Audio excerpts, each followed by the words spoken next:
Bu dəfə maddi durumuna baxaq. Maddi durumun yüksəldə biləcəksənmi? İstədiyin ümumiyyətlə maddi stabilliyə çatacaqsanmı? Ümumiyyətlə, maddi durumunla əlaqədar, işinlə əlaqədar yüksəldə biləcəksənmi durumunu və istədiyin maddi stabilliyə çatacaqsanmı? Gəl baxaq. Hazırda maddi durumun hansı enerjidədir? İrəliləməyə mane olan nəsə varmı? Və bu əngəli aşa biləcəksənmi? Gəl buna baxaq. Maddi durumun hansı enerjidədir? Hal-hazırda maddi durumun kontrol altındadır. Demirəm yüksəkdir, demirəm əladır. Ancaq belə deyim də, hətta bəzən olur əlinin papağı əlinin başına, əlinin papağı əlinin başına, belə bir durumda olur.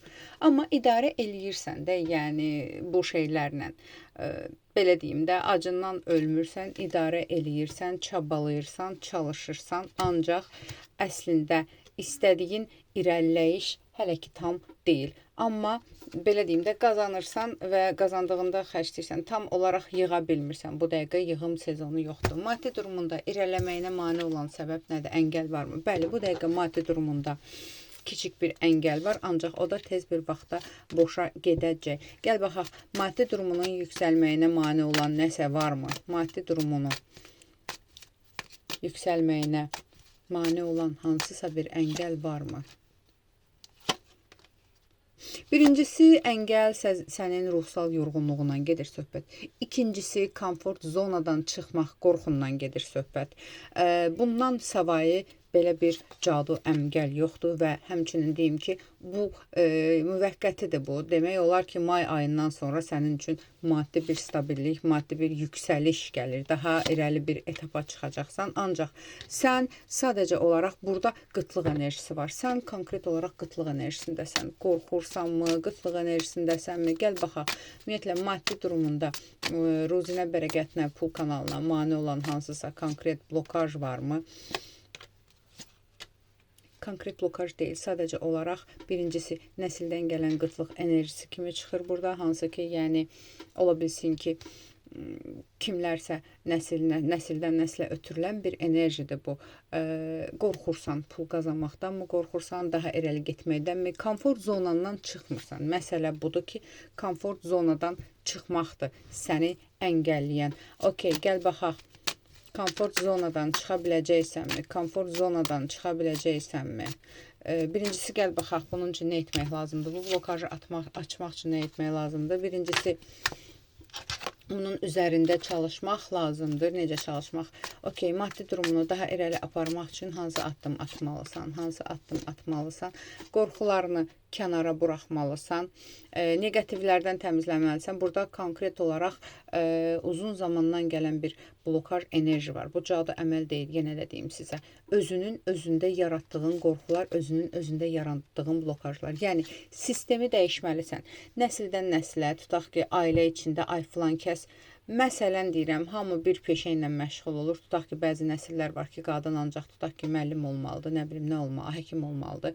O stereotipləri qırmalısan və ruhuna xoş gələn bir işin arxasınca getməlisən. O zaman sən belə videolar çıxır, nəslində ilk milyoner sən olacaqsan. Yəni, o potensial var səndə. Sadəcə olaraq bu ətrafdan gələn qorxuları, ətrafındakı insanların sənə yeritdiyi qorxuları sındırmalısan, bu sistemi dəyişməlisən. Gəl baxaq, ümumiyyətlə, maddi durumun sənin istədiyin bir etapda olacaqmı? Yəni, varlı olacaqsanmı? Loro dildə desək, bəzən belə suallar da verilir ki, mən nə vaxt varlı olacam? Yaxşı, gəl baxaq. Yəni, varlılıq da nisbi bir şeydir. Kimə görəsə varlısan, kimə görəsə kasıbsan. Bunun sərhədi yoxdur. Yenə də baxaq. Həqiqətən də maddi durumun istədiyin bir səviyyəyə gəlib çatacaqmı? Elə bir dövr olacaqmı ki, maddi durumun istədiyin bir səviyyəyə çatsın? Bəli, elə bir dövr olacaq ki, maddi durumun istədiyin səviyyəyə çatsın. Ancaq bunun üçün yenə də sadəcə olaraq blokajları, maneləri, əngəlləri qırmalısan. Çünki burada nədir? Mane olan nədir? Maddi durumunun həmin səviyyəyə çatmağına mane olan səbəb nədir? Birinci, burada bəziləriniz, əgər burada belə deyim də, qadın da olsa, kişi də olsa fərqi yoxdur. evliliklə əlaqədar daha da yüksək bir etapa çıxacaqsınız. Ola bilsin ki, ailədən gələn, həyat yoldaşından gələn, bu qadın da ola bilər, kişi də, fərq yoxdur. Ailəvi bir dəstək ola bilər ki, məsələn, evlilikdən sonra daha yüksək bir etapa çıxacaqsınız. Ümumiyyətlə, bəs öz maddi durumunu istədiyin kimi zənginəm dediyin bir etapa yüksəldə biləcəksənmi? Əslində sənin, yenə də deyirəm, kartlar deyir ki, sənin buna şansın var. Sadəcə olaraq nədir mane olan? O etapa çıxmağına mane olan nədir? Nədir mane olan? Öz qorxularındır. Qorxularını yenməlisən. Qorxularını yenməlisən, keçmişi buraxmalısan, yeni partnyorluqlardırmı, yeni təklifləri dəyərləndirməlisən. Burada bəziləriniz təklifləri dəyərləndirmirsiniz.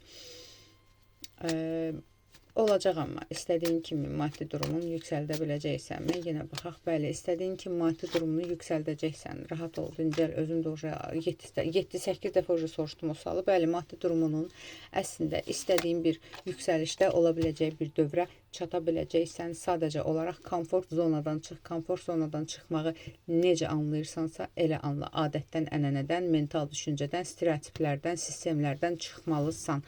Bu qədər. Aldım, qəbul edim, yaz. Ətraflı baxım üçünsə profilimdəki nömrə ilə əlaqə saxla.